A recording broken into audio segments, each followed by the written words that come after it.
నమస్తే. తెలుగు రాజ్యం సమర్పించు అలనాటి నిర్మాతలు కార్యక్రమానికి స్వాగతం. ఇక మూడో సిరీస్లో ఏడిది నాగేశ్వరరావు గారిది 3 సినిమాలు వచ్చేసరికి అసలు ఆయన నిర్మాణాత్మకంగా జరిగిన నిర్మాత దశ నిజంగా ఆ శంకరాభరణానికి అసలు ఎన్ని అద్భుతాలు జరిగాయి. ఆ సినిమా ప్రారంభమైనప్పుడు కొనడానికి డిస్ట్రిబ్యూటర్లు లేనప్పుడు అసలు ఆ ప్రయాణము, ఆ తర్వాత చేసిన అద్భుతాలు. శంకరాభరణానికి చాలా టైం అయిపోయింది.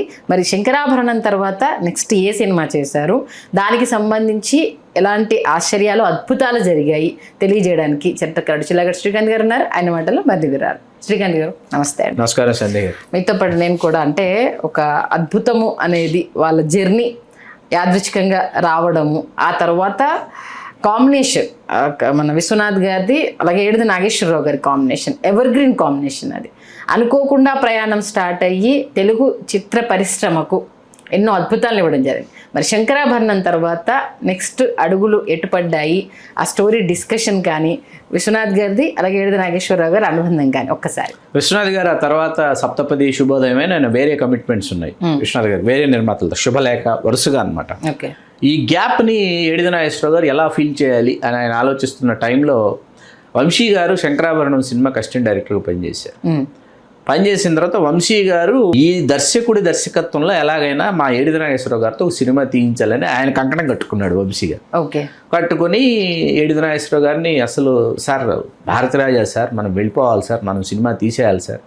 లేదు సార్, ఇప్పుడు విశ్వనాథ్ గారు మనకు మళ్ళీ టైం ఇచ్చి డేట్స్ ఇచ్చేటప్పటికి టైం పడుతుంది, వెళ్దాం రండి సార్ అని చెప్పి బోరున వర్షం కురుస్తుందంట. అలాగే ఒక రోజు అంబాసిడర్ కార్లో భారతరాజా గారి ఆఫీస్కి తీసుకెళ్ళారు. ఆయన 16 వయసు నెలని తెలుగులో 16 ఏళ్ల వయసు. ఆ షూటింగ్ నిమిత్తం ఆయన ఎక్కడో ఉన్నాడు. ఆయన అయిపోయింది, సినిమా అయిపోయింది, రీ రికార్డింగ్ జరుగుతుంది. ఓకే. ఈయన ఏం చేశారంటే ఫస్ట్ ఆఫీస్కి వెళ్ళారు. ఆఫీస్కి వెళ్ళిన తర్వాత ఓ మేడ మీద మెట్లు, వర్షంలో కారు మునిగిపోతుందేమో అన్నంత వర్షం అట. ఆ వర్షంలో వెళ్ళారు ఆఫీస్కి. పైకి తీసుకెళ్తే కటికి చీకటి, కరెంట్ పోయింది. ఆఫీస్ బాయ్ కూడా ఉన్నాడంట. ఈయన ప్రొడ్యూసర్ కదా, శంకరాభరణం ప్రొడ్యూసర్, వంశీ గారు శంకరాభరణం ప్రొడ్యూసర్ దా అని అంటున్నాడంట. ఆడు అయితే ఏంటన్నట్టంటే ఆడు బిహేవియర్ ఆఫీస్ బాయ్, హే లేదు భారతరాజు గారితో సినిమా తీద్దామని వచ్చారు సార్ అంటే, అక్కడ రూల్ నోట్బుక్ ఉంది, పేరు రాసేసుకోండి అన్నాడంట. అంటే ఏంటి రూల్డ్ నోట్ పుస్తకం పెట్టి పేరు రాయడం ఏంటి తీశారండి. తీసి చూస్తే 72 పేరు ఏడిది నాగేశ్వరరావు, 71 మంది వచ్చి వెళ్ళారు ప్రొడ్యూసర్, సినిమా తీస్తామని. అర్థం అవ్వలేదండి ఏడిది నాగేశ్వరరావు, 72 పేరు నాది, మనకు అసలు సినిమా చేస్తాడంటావు వంశీ అంటే, ఉన్నాడు సార్ ఎక్కడున్నాడో కనుక్కుందాం. తిరిగితే ఏవిఎంలో ఉన్నారు. వెళ్ళారు. అక్కడ ఏవిఎంజీ అనేసి ఒక రికార్డింగ్ థియేటర్, ఆ రికార్డింగ్ థియేటర్లో ఇళయరాజా గారు పర్మనెంట్ రూమ్ ఉంటుంది. అక్కడే జరుగుతుంది ఈ రీ రికార్డింగ్కి సంబంధించి డిస్కషన్ జరుగుతుంది. అక్కడికి వెళ్ళి కలిశారు. ఓకే. కలిసిన తర్వాత శంకరాభరణం ప్రొడ్యూసర్ వచ్చారనగానే భారతరాజా గారు వెంటనే రియాక్ట్ అయ్యారు. రియాక్ట్ అయ్యి లేదు సినిమా చేస్తాను సార్ మీకు అని చెప్పి మాట్లాడుకున్నారు. ఈయన అన్నానంట నెక్స్ట్ సినిమా మీతోనే, ఎందుకంటే నాకు విశ్వనాథ్ గారి డేట్లో వచ్చేటప్పటికి టైం పట్టేస్తుంది, నేను ఫ్రీగా ఉన్నాను, మీతోనే చేస్తాను సినిమా, మా వంశీ వదిలేలాగా లేడు అని చెప్పిన తర్వాత వంశీ గారు ఆ సినిమా కూడా అసిస్టెంట్ డైరెక్టర్గా కంటిన్యూ అయ్యారు. భారతరాజు గారు కంపెనీ తరఫున పెడతారు అసిస్టెంట్ డైరెక్టర్. ఇళయరాజా గారు తమిళ్లో ప్రొడ్యూసర్ ఆ సినిమాకి, తెలుగులో ఏడిది నాగేశ్వరరావు గారు ప్రొడ్యూసర్. అది సీతాకోక చిలక. ఓకే. బైలింగ్వెల్ ఒకేసారి షూట్ జరిగింది. అక్కడ హీరో వచ్చేసి కార్తీక్, ఇక్కడ కార్తీకే, మీకు అక్కడేమో రాధగారు, ఇక్కడేమో ముచ్చెల అరుణ గారు. ఓకే. ఇది సుచీంద్రం అని చెప్పేసి కేరళలో ఒక సీకోస్ట్, అక్కడికి వెళ్ళి అక్కడ చేశారు షూటింగ్. రబ్బర్ తోటలు అక్కడ షూటింగ్ జరిగింది. మన బాలనటుడు అలీ గారి పరిచయ చిత్రం. అట్లా సీతాకోక చిలుక టేకాఫ్ అయింది. సీతాకోక చిలుక టేకాఫ్ అయిన తర్వాత ఏడిది నాగేశ్వరరావు గారికి ఏంటంటే చిరంజీవి గారికి ఈయన బాకీ ఉన్నాడు, వేషం ఇవ్వాలి. మన తాయారమ్మ బంగారాయిలో 3 నిమిషాలు చేశారు కదా, మంచి వేషం ఇవ్వాలని. ఇందులో ఒక క్యారెక్టర్ ఉంది, వెళ్ళి చిరంజీవి గారికి చెప్పారు. ఇది సీతాకోక చిలుకలో చెప్తే చిరంజీవి గారు సున్నితంగా తిరస్కరించారు శరత్ బాబు గారి పాత్ర. ఎందుకంటే నేను హీరోగా కంప్లీట్గా ట్రాన్స్ఫార్మ్ అయిపోయాను, విలన్ చేయట్లేదు ఇప్పుడు, ఇందులో ఏమో రాళ్లపల్లి వైఫ్ని రేప్ చేయాలి, రేప్ చేసిన తర్వాత అది బాగోదు అని చెప్పి చిరంజీవి గారు సున్నితంగా తిరస్కరించిన తర్వాత శరత్ బాబు గారు ఎంటర్ అయ్యారు. శరత్ బాబు గారు అంతక్రితం తాయారమ్మ బంగారాయిలో చేస్తున్నారు కదా. అసలు శరత్ బాబు గారికి ఒక మాతృ సంస్థ లాంటిది పూర్ణోదయ మూవీ క్రియేషన్. చాలా శరత్ బాబు గారి కెరీర్లో ది బెస్ట్ అనే క్యారెక్టర్స్ పూర్ణోదయ మూవీ క్రియేషన్స్లో ఆయన చేశారు. సీతాకోక చిలక, సితార, సాగర సంగమం, తాయారమ్మ బంగారయ్య, ఆపద్బాంధుడు, వీటన్నిటిలో కూడా అద్భుతమైన క్యారెక్టర్లు చేశాడు.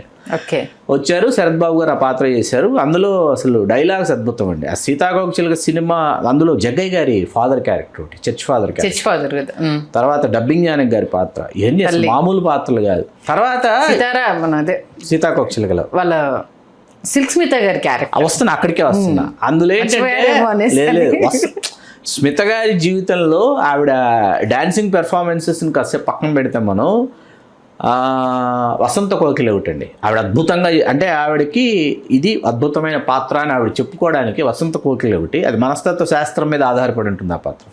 అట్లాగే సీతాకోక చిలకలో ఈ వదిన పాత్ర, హీరోయిన్ వదిన పాత్ర, ట్రాన్స్ఫర్మేషన్ ఆఫ్, అంటే ఆవిడ కేవలం డాన్సర్ కాదు మంచి ఆర్టిస్టు అని చెప్పడానికి మనకి ఆనవాళ్ళు. మీకు సీతాకోక చిలక క్లైమాక్స్ యాక్చువల్లీ భారతరాజు గారు రాసుకుంది ట్రాజిక్ కామెడీ. అది షూట్ కూడా అయిపోయింది. షూట్ అయిపోయిన తర్వాత ఎడిత నాగేశ్వరరావు గారు ససేమిరా అన్నారంట, మనం ఏం చెప్పాలనుకుంటున్నాం, ఏం చెప్పబోతున్నాం, రెండు మతాలకు సంబంధించినటువంటి యువత యువకులు వాళ్ళు ప్రేమించుకున్నారు, వాళ్ళ ప్రేమ సఫలమైతే మనం ఒక సందేశం ఇచ్చినట్టు. ఈ మతం కులం అనేవి అడ్డుగోడలు, మనుషులకే కానీ మతాలకు కాదు, ఈ మతం ఇద్దరిని కలిపితేనే అది సమ్మతం, అదే అసలైనటువంటి అభిమతం అని కదా మనం చెప్పాలనుకుంటున్నాం, మనం అది చెప్తాం, హ్యాపీ ఎండింగ్ ఇద్దామంటే భారతరాజు గారు ఆలోచించి ఆ రోజు ఎడిత నాగేశ్వరరావు గారు అనుకున్న క్లైమాక్స్ ఒక్క రోజులో తీశాడండి హ్యాపీ ఎండింగ్ తీసి అది సినిమా రిలీజ్ అయ్యి సూపర్ హిట్ అయిన తర్వాత భారతరాజు గారు ఫోన్ చేసి ఎడిత నాగేశ్వరరావు గారు అన్నారంట, you are not only a producer Nageswara Rao గారు, you are a technician, you are a genius. ఎందుకంటే హ్యాపీ ఎండింగ్ సినిమాని ఎక్కడికో తీసుకెళ్ళింది. తమిళ్లో కూడా చాలా పెద్ద క్లైమాక్స్ అక్కడ కూడా హ్యాపీ ఎండింగ్ సినిమా చాలా పెద్ద హిట్. ముఖ్యంగా ఏంటంటే ఇళయరాజా గారు ఈ సినిమాలు చేశారని అనుకుంటే అందులో టాప్ 100లో ఇదొకటి అనమాట. ఇప్పటికీ తెలుగు మాటే మంత్రము, అదే కాదల్ ఓవియం, తమిళ్లో కాదల్ ఓవియం, ఇవన్నీ ఏంటంటే వేటూరి గారి పాటలు కావచ్చు. అట్లాగే వేటూరి గారి పాటల్లో, ఆ పాటల సాహిత్యంలో అద్భుతం, అమోఘం అనుకున్నటువంటి పదప్రయోగాలు మీకు అక్కడ పడ్డాయి. ఈ సినిమా ఫస్ట్ టైటిల్ సీతాకోక చిలక కాదు, సాగర సంగమం. ఫస్ట్ టైటిల్ సీతాకోక చిలక కాదు, సాగర సంగమం అని పెడదాం అనుకొని, అందుకే సాగర సంగమమే ఒక పాట కూడా రాయించి రికార్డ్ చేశారు, తీశారు కూడా పాట. కానీ మళ్ళీ సీతాకోక చిలకగా మారింది టైటిల్. మారిన తర్వాత మీకు ఎందుకు వేటూరి గారి పాటల గురించి ఇక్కడ నేను ప్రస్తావన తెచ్చానంటే, నువ్వు పట్టు చీర కట్టుకుంటే ఓ పుత్తడి బొమ్మ, ఆ కట్టుబడికి తరించేనే పట్టు పురుగు జన్మ అనే పదప్రయోగాలు వేటూరి గారే చేయగలరు, వేటూరి గారే చేశారు. ఇవన్నీ ఏంటంటే నిర్మాతకి కన్విక్షన్ ఉన్నప్పుడు, నిర్మాతకి కమిట్మెంట్ ఉన్నప్పుడు, నిర్మాతకు ఒక టేస్ట్ ఉన్నప్పుడు సాధ్యం అవుతాయి. అదర్వైజ్ ఏమవుతుంది, నిర్మాత క్యాషియర్ గానో లేకపోతే క్యాష్ బ్యాగ్ పట్టుకొని అక్కడ ప్రపోజల్ మేకర్ గానో కూర్చుంటే మీకు ఇటువంటి అవుట్పుట్స్ ఎప్పటికీ రావు. మీకు ఇవాళకి సీతాకోక చిలక ఒక అద్వితీయమైన విజయం మాత్రమే కాదు, అప్పటి యూత్కి ఏంటంటే థియేటర్లకి లాక్కెళ్ళిపోయినటువంటి ఒక సినిమా అనమాట. అంటే ఆ age group after 10th class, boy and girl after 10th class, వాళ్ళిద్దరూ ఎర్లీ టీన్స్లో వాళ్ళు ప్రేమలో పడుతున్నారు. రెండు మతాలకు సంబంధించిన వాళ్ళు ఘర్షణగా మొదలై, ఇద్దరు చిలికి గాలివాన లాంటి ఘర్షణగా మొదలై అక్కడి నుంచి ప్రేమికులుగా మారేటటువంటి, మీకు ఇక్కడ విషయం చెప్పాలి సంజయ్ గారు, ఈ సినిమా విడుదలయ్యి విజయవంతమయ్యి కొంతకాలం గడిచిన తర్వాత మరుసటి రోజు కాలేజ్ ఎగ్గొట్టాలన్నా, లేకపోతే మరుసటి రోజు ఏదైనా అమాంతరాన్ని దాటాలన్నా చాలామంది రాత్రిళ్ళు చంకల్లో ఈ ఉల్లిపాయలు పెట్టుకొని పడుతున్నారు, ఉదయాన్నే జ్వరం వస్తుంది. అది సినిమాతో పాపులర్ చేశారు భారతీరాజు గారు. అట్లా ఏంటంటే ఇది ఒక దృశ్య కావ్యం సీతాకోక చిలక. దాంతోపాటు ఒక అద్భుత కమీడియన్ కూడా తెలుగు ఇండస్ట్రీకి, ఆలీ గారు ఎరా అబ్బాయి అనుకుంటూ తన ఏజ్ కు తగ్గ ఫ్రెండ్స్ కాదు కానీ తిను వాళ్ళని అనడము, ఆ ర్యాపో గాని, అది చిలిపి చేష్టలు, అల్లర్లు, ఆ సముద్ర తీరంలో ఒక్కొక్క సీన్ అద్భుతం. అది నిజంగా అది.